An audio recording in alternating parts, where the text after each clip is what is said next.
Fala, criptonautas! Estou trazendo esse vídeo aqui para mostrar para vocês a movimentação do mercado, o que a gente pode esperar para o mês de março. Se você estava muito assustado com toda essa queda, está no prejuízo, fica tranquilo que há uma esperança, ou seja, uma luz no fim do túnel, e eu estou aqui para poder tranquilizar vocês de maneira técnica. Vamos lá.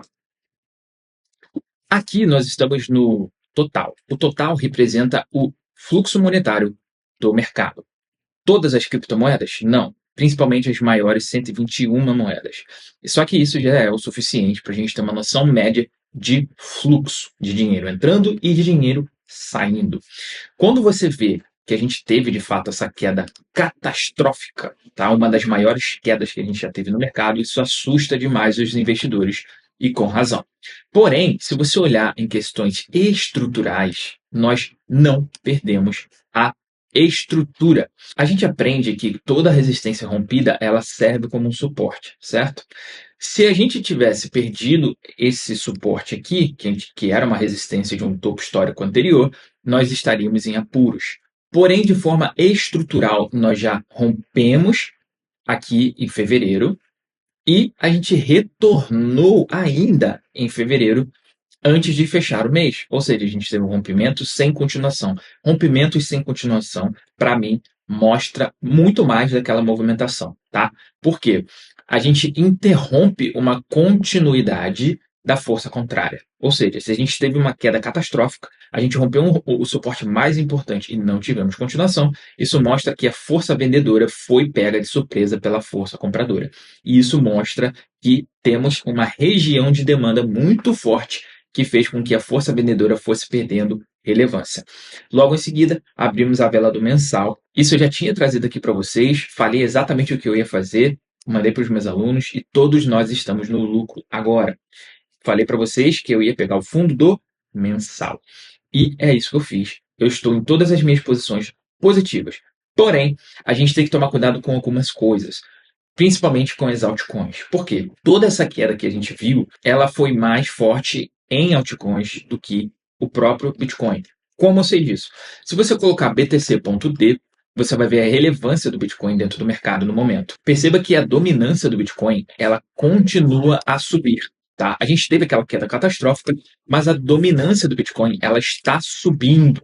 Isso significa que as pessoas estão interessadas em Bitcoin, ou seja, viram que Bitcoin bateu lá em 79, 78 e compraram muito. A dominância começou a aumentar, sendo que as outras altcoins elas são menores, então elas sofrem muito mais. Logo, como o risco de perder mais dinheiro nas altcoins é maior, as pessoas viram a oportunidade em Bitcoin primeiro. Então, aqui na dominância a gente está subindo demais. Agora, se você for, por exemplo, para a dominância do Ethereum, que é a segunda maior criptomoeda, você já vai ver que a dominância caiu. Se a dominância do Bitcoin está subindo e a dominância do Ethereum está caindo, mostra que há muita venda no Ethereum e ela mexe com o gráfico do total. Por quê? É a segunda maior criptomoeda. Logo, se a gente vê uma grande queda só no Ethereum, a gente vai ver uma grande perda de capital no total, que é o fluxo monetário do mercado. Então, isso mostra que a dominância do Ethereum caindo e a do Bitcoin subindo, a gente teve uma perda no mercado como um todo por conta de Ethereum e menos por conta de Bitcoin. Então a queda de Ethereum favoreceu ao total a perder capitalização de mercado. As coisas começam a ficar mais interessantes quando você vai para outras blockchains também de muita relevância, como a da Solana. Como vocês podem ver aqui, eu estou num gráfico mensal e a gente está em queda. Isso mostra que também, por conta dessa grande queda que a gente teve, a blockchain da Solana sofreu bastante. Porém, agora a gente já está tentando ali se recuperar. Isso tudo mostra que o fundo de Solana também já deve ter sido formado, né, ali mais ou menos em 125. Então, por enquanto, o fundo de Solana foi formado. Ainda há uma probabilidade de que o preço possa se aproximar de lá? Sim, caso a gente perca esse suporte aqui. Mas, por enquanto, a gente tem uma chance de segurar. Apesar de que nós estamos formando um triângulo descendente. Esse triângulo descendente ele tende a romper para baixo. Dá para ver porque o conceito dele, né, ele mostra para nós que nós temos topos descendentes sendo formados, ou seja, a cada vez que sobe, a gente consegue dar uma pancada ali no teto e trazer o preço para baixo. Enquanto do outro lado, nós não conseguimos fazer topos e fundos ascendentes. Então, a gente só faz topos descendentes e fundos retos. Isso espreme o preço para o suporte, fazendo com que ele possa ser rompido. Então, das altcoins que estão mais vulneráveis à continuação de queda, não para perder a mínima, mas sim as altcoins podem cair mais. Esse aqui em Solana, esse padrão em Solana pode mostrar isso. Então, se a gente perder, por exemplo, 138, a gente vai ter uma probabilidade de testar novos suportes próximos aí de 130, ok? Mas ainda tem chance de segurar. Então, quando você percebe que Solana perdeu muito valor, Ethereum perdeu muito valor, e o Bitcoin, por mais que tenha perdido, e a dominância dele está voltando. Agora, olhando aqui o gráfico de Others. O que é o gráfico de Others? Pega as maiores 10 moedas do mercado e tira ela. Pronto, esse é o gráfico aqui que mostra o restante do dinheiro que sobra do mercado cripto. E perceba que são apenas 242 bilhões. Isso aqui é muito pouco. Então, isso mostra para gente que as altcoins tendem a ter um retorno, né, de preço exponencial. Aquela altcoin season que a gente tanto espera e tal, ela é formada também por conta de grandes correções que abrem espaço para uma assimetria. Então, olhando aqui, tirando o top 10 das moedas, a gente vê que a gente está quase. A gente chegou, né? Bater próximo de um suporte muito baixo, cara. Então, isso mostra que as altcoins foram as que mais sofreram. Aí aqui, só que quando você marca no semanal uma linha de tendência de alta, você consegue ver que a gente teve um rompimento também sem continuação. E a gente já está voltando para dentro dessa LTA, ou seja, linha de tendência de alta. No domingo, hoje, nós vamos fechar a semana e provavelmente acima dessa linha branca.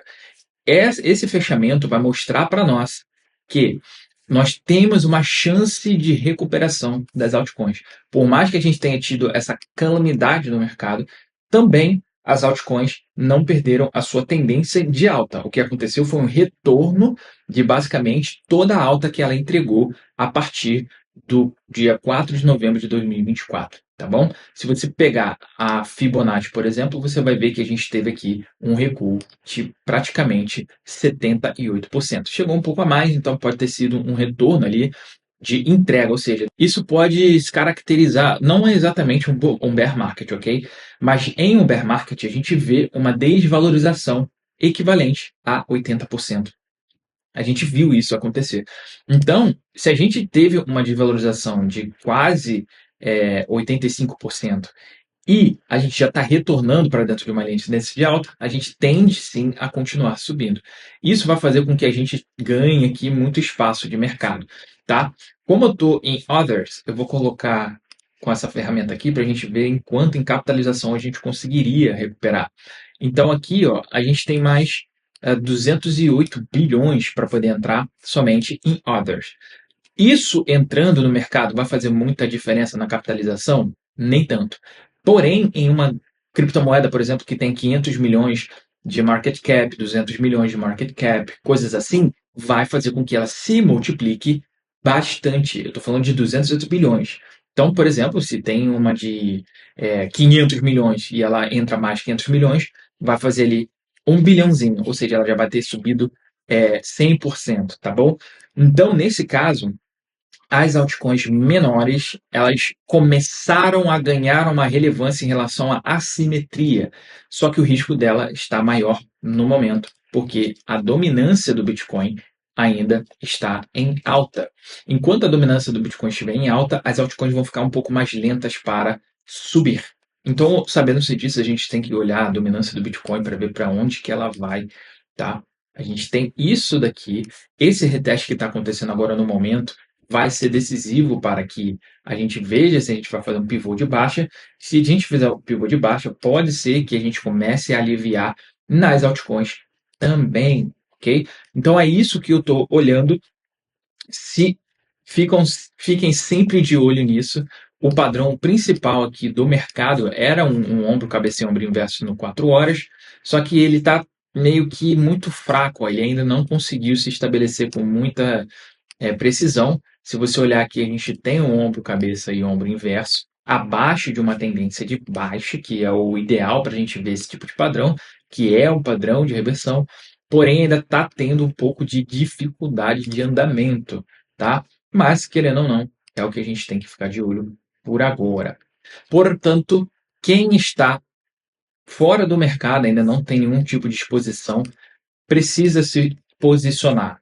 Só que tem que se posicionar um pouco mais em Bitcoin do que em altcoins. Por quê? As altcoins elas estão muito mais fracas, apesar que tem uma assimetria maior.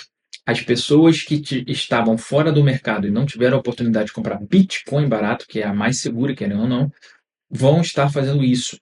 A maior parte das vendas que nós tivemos nos últimos meses foram feitas por investidores de curto prazo. Os investidores de longo prazo estão segurando.